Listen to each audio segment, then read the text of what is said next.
Hey, everybody. Thanks for listening today. Really excited to have Aaron Soward on the phone. Aaron is in Oklahoma City, and he co-owns Provision Concepts with Jeff Dixon. And they're doing some really cool stuff out there. If you go, read up on what they're doing and the reviews, they've just been successful. They're well-liked in their area. They've got a great organization at Provision Concepts. They've got Sidecar Barley and Wine Bar, Broadway 10 Bar and Chop House, and Hatch Early Mood Food. So several concepts, and we'll get into that with Aaron a little bit today, about juggling those. And they have a really cool line I like, which is eat well and laugh loudly, which is awesome, and that's what we all like to do. So, Aaron, man, thanks for taking the time to do this. You bet. It's my pleasure. So let's get all right. So to get started here, just share with us your background in the restaurant business and why you got into it and how long you've been involved with it. Absolutely. So I got into the restaurant business when I was real young, and I got into it, oddly enough, by taking a class at my local junior college. The class was called Career Exploration, and it was meant to, I took it as it was a 1-credit elective. My counselor at the time recommended it, and I basically sat in front of a computer for about 3 hours and answered a whole bunch of questions that were supposed to highlight what I was good at and what I enjoyed doing. I set out to kind of follow in my dad's footsteps and become an engineer. And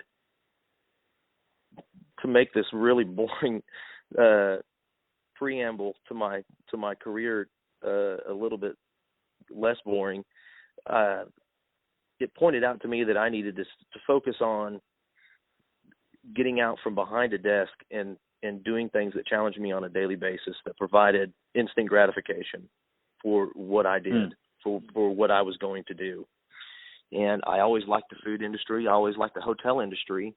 And because of my geographical location in the school I picked, I was positioned to attend Oklahoma State University and enroll in their School of Hotel and Restaurant Management program, which is highly regarded in the industry. I don't know how many programs are out there or offered countrywide, but Oklahoma State certainly has a well-respected program. So that's what I did. I ventured off into college shortly after high school and got my degree in hotel and restaurant management. Graduated, went to work for Houston's in Dallas. I think they refer to themselves now as Hillstone, and off I went into the restaurant industry. What carried over from what you learned, and then what was completely different from what you learned? In other words, when you started your career, what were the things that you felt you were really well prepared and equipped for, and then what were some of the surprises? Well, college teaches you how to wake up and show up on time and respect for your educators, at least in the restaurant industry. And it teaches you how to be, I think, better prepared for life. But when I graduated college, what I learned real quick is one thing that I really like about the restaurant industry is that it's kind of an old school industry where there's nobody there that's going to kind of carry you through. You're evaluated on your performance, and you only get as far as you carry yourself.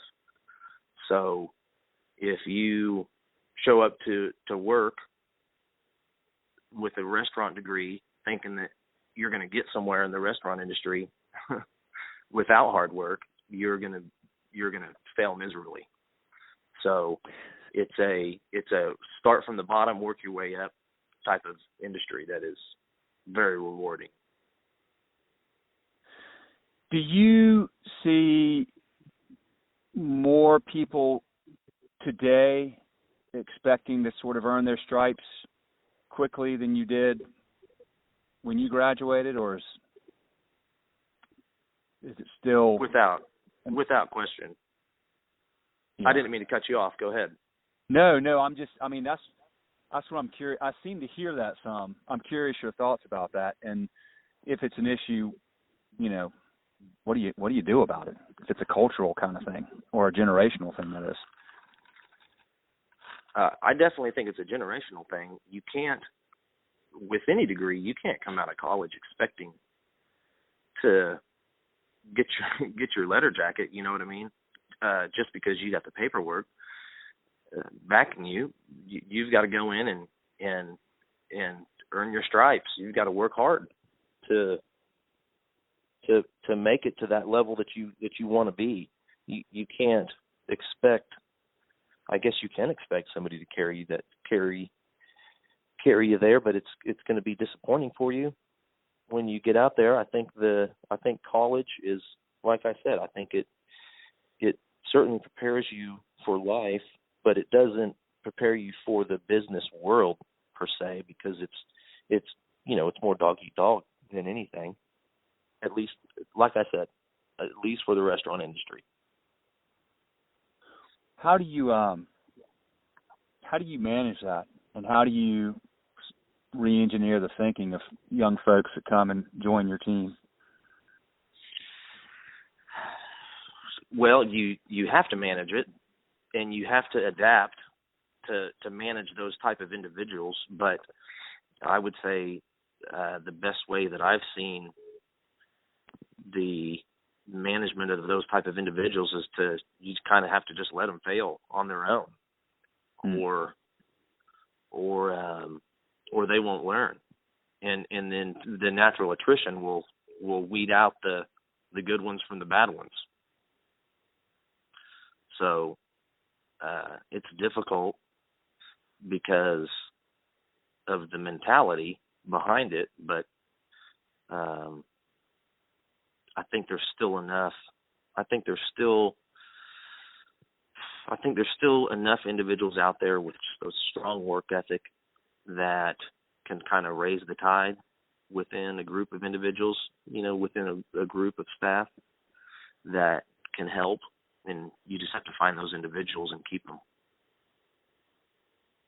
So the culture of your staff remains that way. So it's definitely something that you have to create. You can't just hope that what you're doing is going to reprogram these individuals that have come into the workforce entitled. On that note, tell me about the culture that you have instilled at Provision Concepts. What are you really trying to accomplish with your culture? Well, we're trying to accomplish a culture. A lot of places don't even have culture, and we're trying to adapt our culture. I think we set out to change the. We wanted to kick off with a culture that was different from where we came from, which was more employee focused. So I would say that our culture definitely starts there. We're definitely employee focused, where we want to pay a debt of gratitude to the individuals that help us on a daily basis do what we do. And the restaurant industry, much like most industries, are held up by the overwork and underpaid people, and you can't always pay them what you want to pay them, but it's hard to figure out how to keep them happy and to reward them without spending cash, because we run a business, and we can't just hand out bonuses and fat raises to individuals that make tips primarily. Most of our employees make tips. So we try to reward them as much as we can, and we try to say thank you more times than we say hello. So on any given day. Yeah, man, I really like that a lot, by the way. it's hard to pull off sort of a uniform concept or culture that is probably across multiple concepts. So you guys have 3 of them. Tell me the story of Provision Concepts. You were at Houston's. Did Jeff work there, and what led to you guys starting your business together? So Jeff Dixon and myself, we both attended Oklahoma State. We didn't know each other then, but we came out of Oklahoma State and we met at a restaurant group here locally. We both worked there for a really long time, learned a lot about the business there, and we kind of both capped out in terms of growth. So we were both general managers. We had zero ownership in the entities that we were running. That was something that was important to us. And as with any other business, as you go up, the competition, well, not the competition, but your growth rate starts to slow down a little bit. So we looked at each other and said, could we do this on our own? And when we decided the answer was yes, we took a leap with Broadway 10, opened up a 8,000 square foot steakhouse. We call it a chop house because steakhouses are kind of overdone in the U.S., especially in this area. It cut our teeth on that big project, and then jumped right into Sidecar Barley and Wine Bar, which is just probably 100 yards from Broadway 10. It's just a nice little high-end barley and wine bar that has a massive garage door that opens up. The whole space becomes essentially an open-air type establishment when the garage door is up. And from there, we kind of concentrated our growth within the density of the neighborhood that we were in. We're in an area called Automobile Alley, which is in Oklahoma City, a real popular district because of its character, because of all the old buildings that were built by, the big auto manufacturers from the 20s.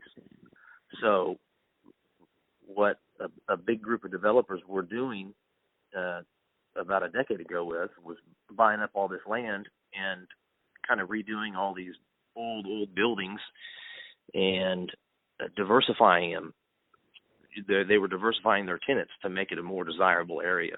So we came in and we were through through the ability of my business partner Jeff to kind of walk the area and foresee the growth potential in the district. We leased Broadway 10 and have kind of dominated this neighborhood's market for food.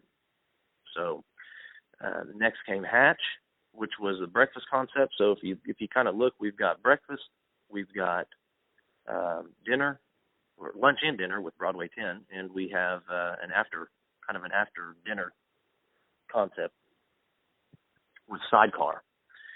And then since those 3 concepts, we've also expanded to another area in Oklahoma City that's growing. It's a brand new development. It's called Chisholm Creek, and we're opening up our second Sidecar Barley and Wine Bar there.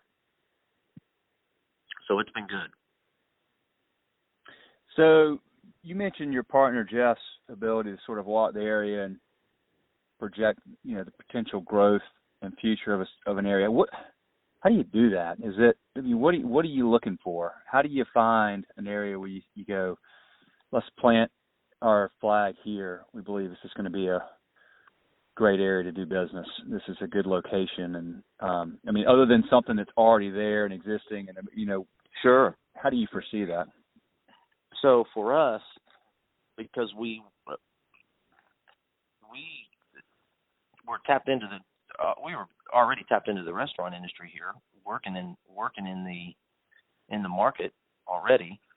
So when we decided we wanted to do a high-end establishment, we knew we had to be close to downtown. There's another district called Bricktown that we didn't want to be in because it's it's still a desirable location, but it's kind of played out in terms of the next hot spot. I guess timing kind of played a role too. So we knew the area. The type of food and the type of establishment we were opening kind of dictated that it had to be close to downtown. We wanted to pick up on the high-end business dinners, the concentration of just commerce, and we wanted to pick up on the need for conference area, like private rooms. Private rooms and business dinners. So that was kind of just the process of elimination, so to speak. Auto Alley was kind of up and coming, and there was a lot of work being done in that area to improve the infrastructure and just the overall appeal of the area. So he literally just one day set out to walk the streets in that area, and the space was available. So there was a sign on the window through a management group, and he called it. So you're leasing? So we are leasing that space, correct. Do you lease all your spaces, or is it a mixture of own and lease? Or because of the area we want to be in, we're leasing all of the spaces that we're in right now, correct. Hard to buy into those areas, I guess. Yeah, they were picked through about a decade ago. What do you think are some of the important things that people may overlook that wind up being really critical pieces of negotiating a good lease, if anything, that you can think of?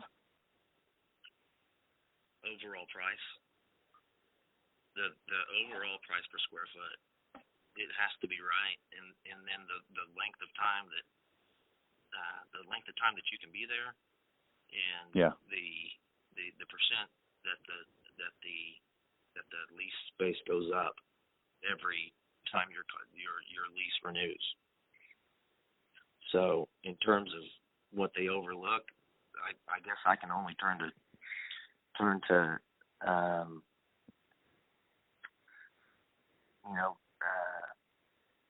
time necessary to build out a space is important. You don't want to be building. You don't want to be under construction and paying rent. That's not ideal. That's always an important factor to negotiate into your lease. And that would be it. Find a space and tell them why it's important for them to cut you a deal for you to be there. Sell them on why you'd be the best for that area. Yeah. And what about your going back to Broadway 10? How long did you plan that? That was your first one, so it may have taken longer to plan, I guess, or tell me if I'm wrong. But how long did you spend planning that concept and getting to where you thought, okay, we can do this?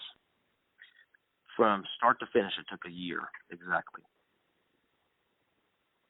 Okay, gotcha. And that was starting the concept, writing the business plan, finding the space, leasing it, building it out, and opening your doors? Yep. Okay, gotcha. Yeah, almost exactly 1 year.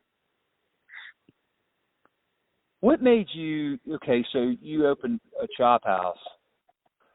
You had experience, and you guys had kind of topped out in terms of your growth where you were, but what got you over the top with making that leap of faith of going from being a part of somebody else's vision to having your own and taking that big risk?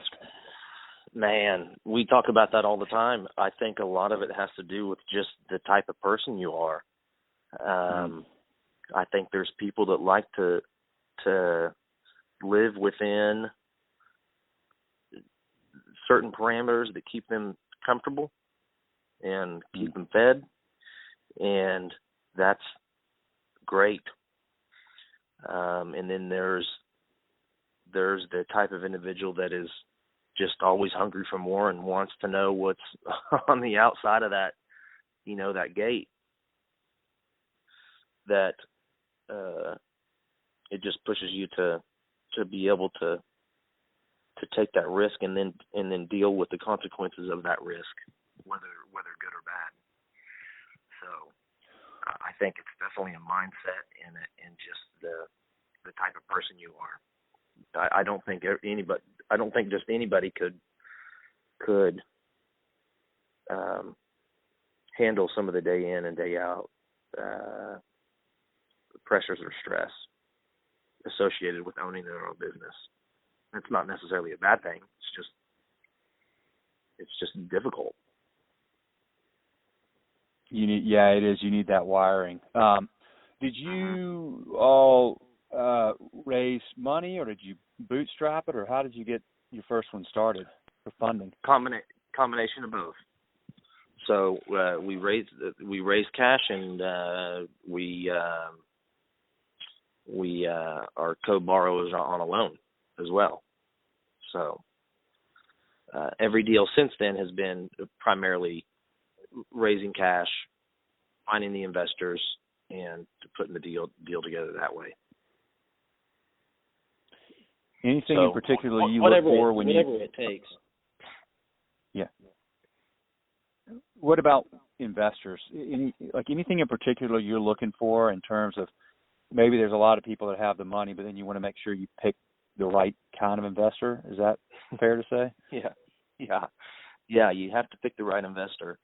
So we've learned a lot in terms of picking the right investors. You just can't take anybody's cash. We're looking for individuals that are that have the money to do it, obviously, and that are looking to kind of diversify just their investment portfolio. So investing in one restaurant isn't necessarily going to make you rich, but it's going to earn you money, and it's going to, if you find the right person to invest with, and it's going to be something that you should be able to be willing to lose that money as easily as you are not investing into the concept. Does that make sense? So when you invest into a restaurant, you better be willing to lose that money, because if not, it's going to drive you crazy. So we're looking for the investor that can trust us with their cash and not need it to be something that they check in on a monthly basis, because there's peaks and valleys, much like the stock market. Yeah, okay, that's really good advice. I would imagine a lot of folks jump the gun and get the wrong kind of investor. I bet if you had one breathing down your neck all the time, it would really make it hard to just stay focused on the business. Right. Right. Well, let me ask you this. So you had the first one. How long was it before you got Sidecar? Was Sidecar Barley in Wine Bar? Was that the second concept? That was the second, yeah. It was almost a 2-for-1 deal, because when we signed the lease for Broadway 10, the gentleman that we were working with, the day that we signed the lease for Broadway 10, wanted to show us the space where Sidecar is now. So within maybe even the same week, we signed another lease. I can't recall the length of time between when we signed, but we found the site almost simultaneously as we did with Broadway 10.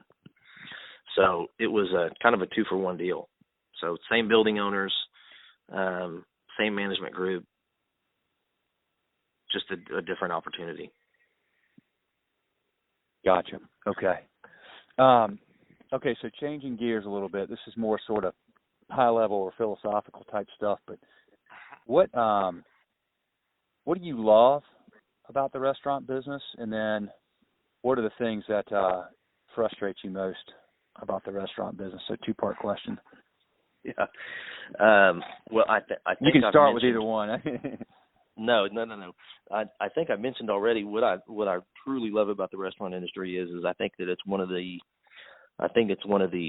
last remaining industries out there where you can literally get a job out of high school, bussing tables or cleaning dishes, and work your way up into the highest ranks, if not becoming an owner yourself type industry.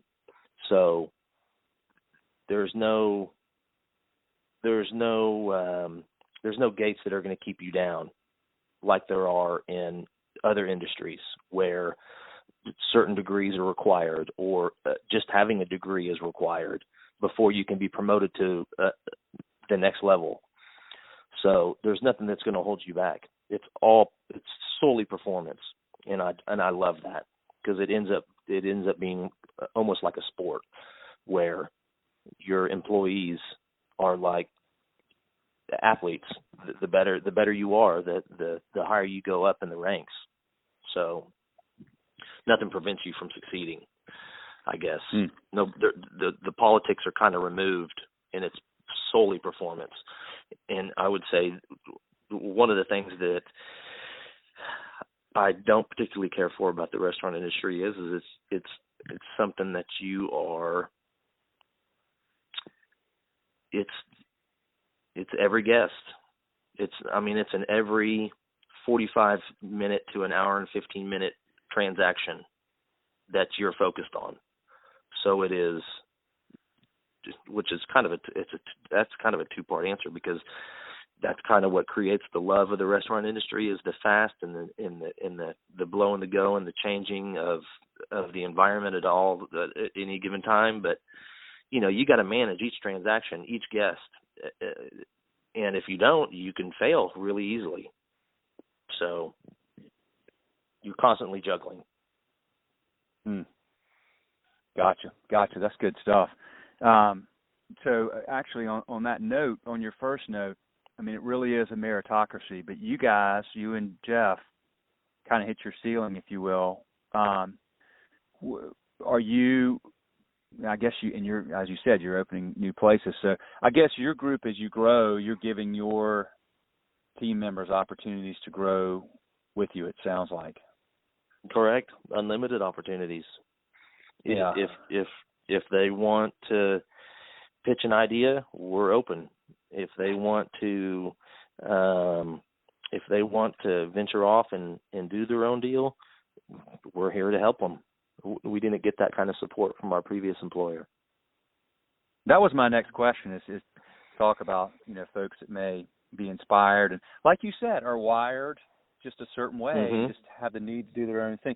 So you're supportive of that. You try to help them sort of with a rising tide lifts all boats kind of philosophy, I guess. Oh yeah, big time. That's in that mentality will create that culture I'm talking about. So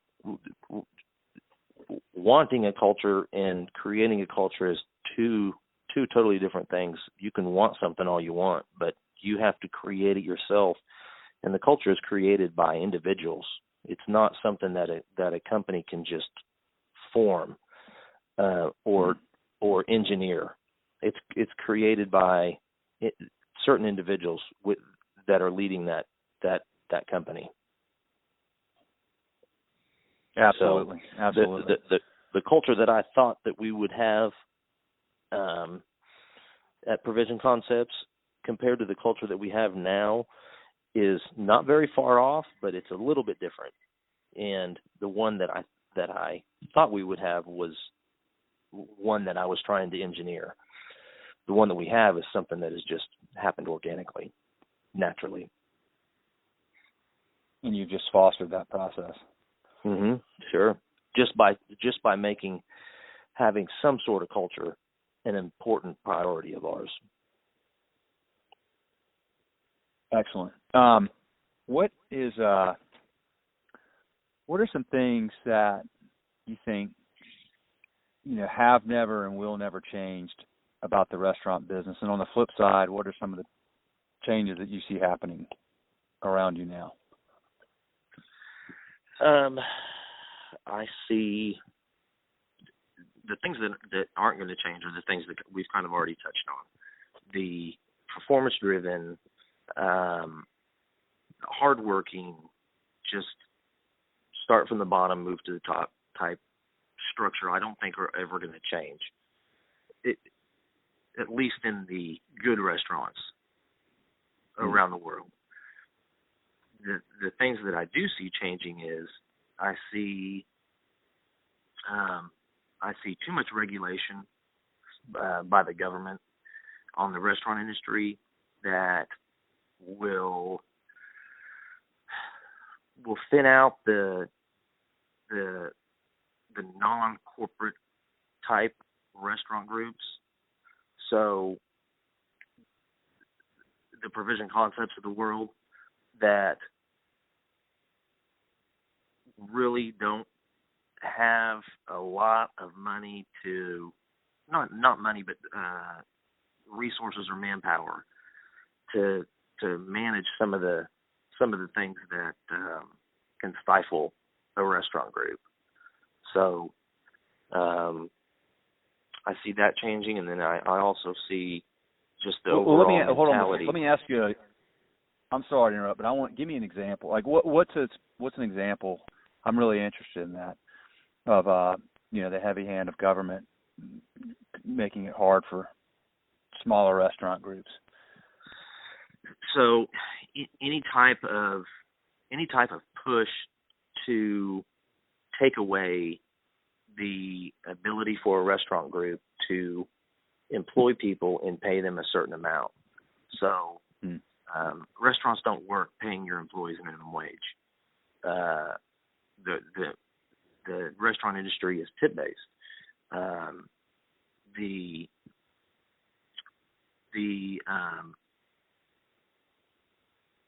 stepping in and saying salaried employees can only work X amount of hours before you pay them X amount of dollars, that will stifle the restaurant industry. That'll stifle growth in the restaurant industry, new growth. So, there are rewards to working in the restaurant industry, and those rewards are the industry itself and what that industry can offer you in terms of lifestyle and cash and whatever. And when you start to change that or influence that dynamic, it throws it off course a little bit. So that's kind of what I'm getting at.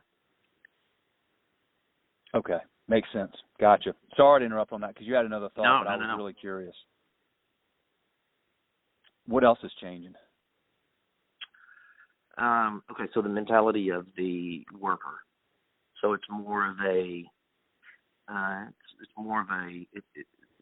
hospitality side of it is kind of, I see that diminishing.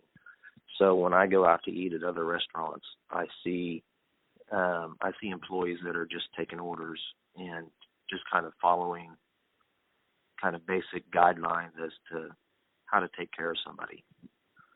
So I see the hospitality side of it kind of diminishing a little bit.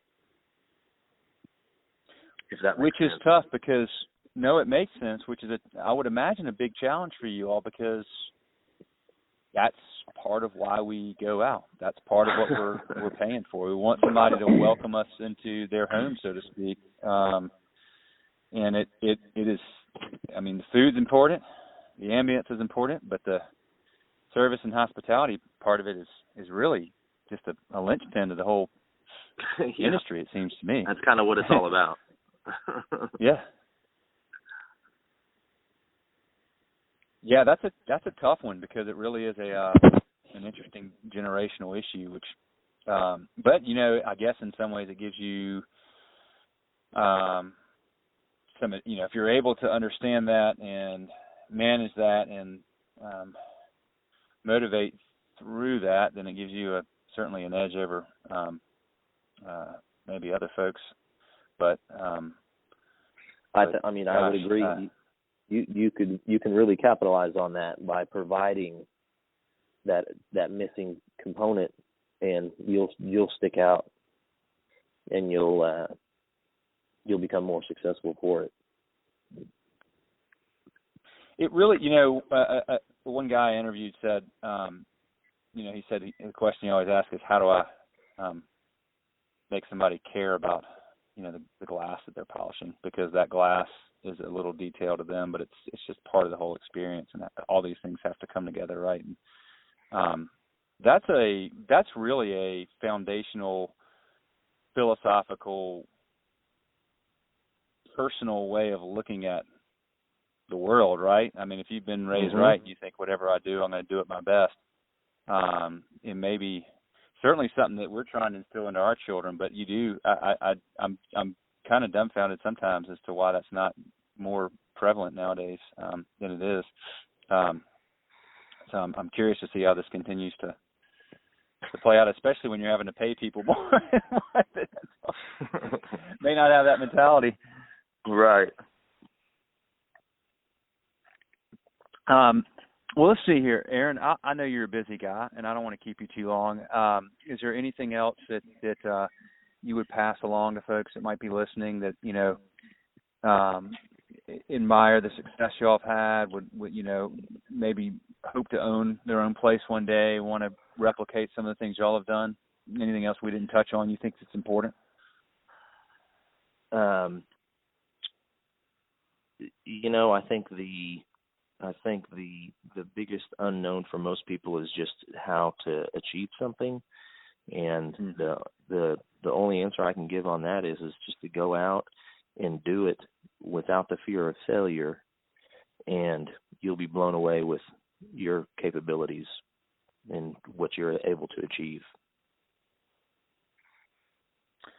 Well, I tell you what, man, it's great advice, and that fear is what holds people back. And if you're able to overcome that, man, it really does lead to some rewarding stories like yours. And I tip my hat. I admire what you and Jeff have done, and I really appreciate you taking the time to do this. And I wish you all lots of continued success. And we appreciate, you know, from Schedulefly, I appreciate the business and love serving y'all, man. So I really thank you very much. You bet. It's our pleasure. It really is. All right, man. Aaron, have a good one, and always around if you need anything, man. Thanks so much. You too, man. All right, take care. All right, see you. You too. Bye-bye.